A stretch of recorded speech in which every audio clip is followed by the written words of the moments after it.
Aziz. Ay Feyz hoş geldin sen. 433. Orhan öpürem çok sağ ol. Var ol. Real teşekkürler. Aziz. Buzun içinde yiğit. 100 Hazır. bilek hanım Ha, nasıl yüz. olur? Doğrudan hanım ben 100 hanım ben bilekeyim. Ben seni çağırmıram. Azik 5x koyduk ay Azik 5x. Öyle bir de bunlar beni çağırıp ezik değiller bana. Ha, düz değiller de, bence de düz değiller. Hazır. Ay hal-hazırda ezik biz. Orhan Amir ya. Teşekkür ederim.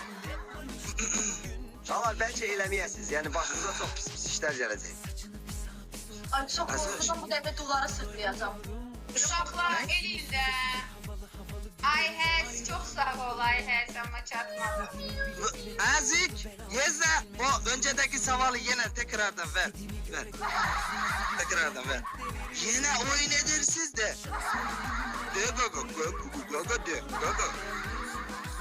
2-0. Hə. Maşallah, çok güzel ses var ha. Ne güzel çıkır bu. Mən də deyim də, bundan sonra mən deyərəm. Soli. Olar ki. Ay Soli. Hı.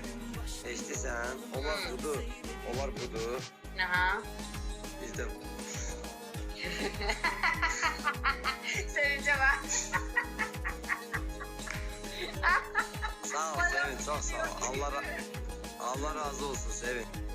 Səndən də Allah razı olsun. Maşallah, maşallah. İstirahat bitti kızlar, başlayın. Ay sizin o birliğinizi yiyeyim ben az. Ay sizin o birliğinizi yiyeyim ben. Şah çok şöylece axı. Hardan bildiniz?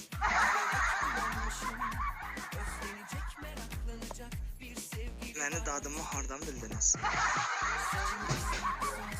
Görək danışın. Hardan bildiniz? 3 katlı Guriyev çok sağ ol varım. Ben de tıklayacağım. Bu sözü yazırsınız. Bu sözü yazırsınız ama cevap vermirsiniz. Hakkımı verin mənə.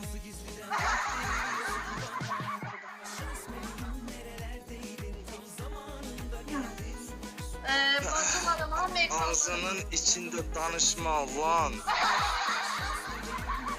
Bilal hoş geldin sen. Her gün izleyelim çok sağ olun. Ağzımın içinden danışmıram. Şəxsə. Ekran basam susar. Parmağım geydi. Parmağın Ürpürəm geydi. parmaqlarınız. Ne? Anlamadım ne dedin? Parmağım geydi dedi. Ha. Sevinç. Sen qulaqlarını bir təmizlə. Narahat olma. Sen de gözlerini yaxşı olsun. Qulaqlarını nə et? Təmizlə. Görsənmir bizə. Təmizlə. Kulak zaten görsen mi eşitmelisən. Neçə 0 qabaqdayıq? 2-0. Yekran başlayımız dostlar. Yerlərdə başlayımız değişime başladı.